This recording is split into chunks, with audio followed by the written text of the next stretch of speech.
ജീവിതത്തിൻ്റെ വ്യർത്ഥതയെക്കുറിച്ചും എന്നാൽ അതിൻ്റെ യഥാർത്ഥത്തിലുള്ള അർത്ഥത്തെക്കുറിച്ചും ഒക്കെയുള്ളൊരു സംസാരം കഴിഞ്ഞ് അവിടെ അതിൽ പങ്കെടുത്തു വരുന്ന അവരുടെ ഓഡിയൻസിൽ കുറച്ച് പേര് ഒരുമിച്ചിരുന്ന് ഭക്ഷണം കഴിച്ചുകൊണ്ടിരിക്കുമ്പോൾ ഞാൻ പറഞ്ഞു, നമ്മുടെ ജീവിതം എത്രയുണ്ടെന്ന് ആർക്കും അറിയില്ല, ദൈവത്തിന് മാത്രമേ അറിയാവുള്ളൂ. നമ്മളെപ്പോഴും വിചാരിക്കും നമ്മുടെ ഓരോരുത്തരുടെയും ജീവിതം നമ്മൾ ഈ ലോകത്ത് നിത്യകാലം ജീവിക്കാനുള്ളവരാണ് എന്ന രീതിയിലാണ്. അതുകൊണ്ട് തന്നെ നമ്മളിപ്പോഴും വാരിക്കൂട്ടുന്നു, നമ്മളിപ്പോഴും വാശി പിടിക്കുന്നു, നമ്മളിപ്പോഴും നമ്മുടെ കാര്യം മാത്രം ചിന്തിക്കുന്നു. ഈ 3 കാര്യങ്ങളിൽ മുഴുകാൻ കാരണം നമ്മൾ ഈ ലോകത്ത് എന്നേക്കും ജീവിക്കും എന്നുള്ള രീതിയിൽ നമ്മൾ ജീവിക്കുന്നത് കൊണ്ടാണ്. അത് ശരിയല്ല എന്ന് നമുക്ക് ഓരോരുത്തർക്കും അറിയാം. എത്രയോ പേര് നമ്മൾ നമ്മുടെ ഓരോരുത്തരുടെയും ജീവിതത്തിൽ നമ്മൾ തന്നെ യാത്ര അയച്ചിട്ടുണ്ട്.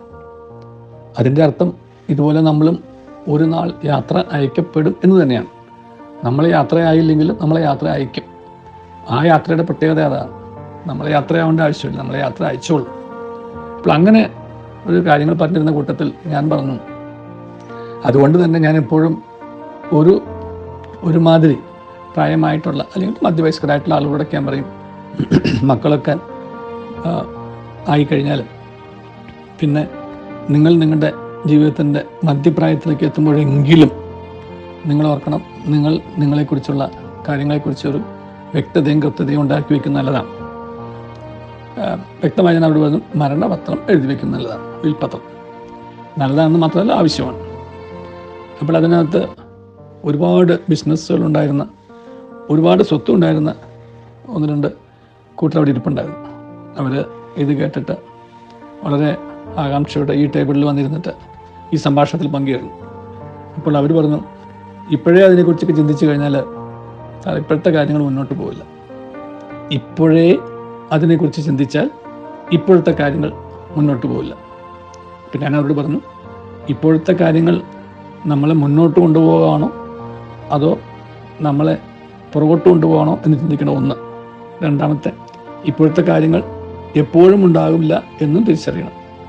ഇപ്പോഴത്തെ കാര്യങ്ങൾ എപ്പോഴും ഉണ്ടാകും, ഇങ്ങനെ തന്നെയായിരിക്കും, ഇനിയും ഞാൻ അങ്ങനെ അങ്ങ് പോകും, ഇങ്ങനെ അങ്ങ് ചെയ്യും എന്നോർത്ത് ജീവിക്കുമ്പോഴാണ് ഈ പ്രശ്നം ഉണ്ടാകുന്നത്. അതുകൊണ്ട് ഇപ്പോഴെന്നുള്ളത് എപ്പോഴുള്ള കാര്യമല്ല എന്നുള്ള രീതിയിൽ മനസ്സിനെ പാകപ്പെടുത്തിയാൽ മാത്രമേ നമുക്ക് ഒന്ന് ഇരുന്ന് ചിന്തിച്ച് ജീവിതത്തിൽ നമുക്ക് വരുത്തേണ്ട അടക്കിപ്പെറുക്കൽ നടത്താൻ സമയമായും തിരിച്ചറിയുള്ളൂ. അങ്ങനെ നമ്മൾ അടക്കിപ്പെറുക്കി വെച്ചില്ല എന്നുണ്ടെങ്കിൽ നമ്മളെ യാത്രയ്ക്ക് വിളിക്കുമ്പോൾ നമ്മൾ ഒന്നും ചെയ്തിട്ടുണ്ടാവില്ല, ഒരു ഒരുപാടും ചെയ്തിട്ടുണ്ടാവില്ല. അപ്പോൾ ഈ യാത്രയ്ക്ക് എപ്പോൾ വേണമെങ്കിലും നമുക്ക് വിസ വരാം എന്നുള്ള ചിന്തയിൽ ജീവിച്ചാൽ ഒരു മിനിമം എങ്കിലുമൊക്കെ ഒന്ന് അടക്കിപ്പറക്കി വെച്ച് ജീവിക്കാൻ സാധിക്കും. അങ്ങനെ ഒരു മിനിമം തയ്യാറെടുപ്പെങ്കിലും, മാക്സിമം എന്നുള്ളത് നമുക്ക് മനുഷ്യനെന്നുള്ള നിലയിൽ ആർക്കും സാധിക്കില്ല.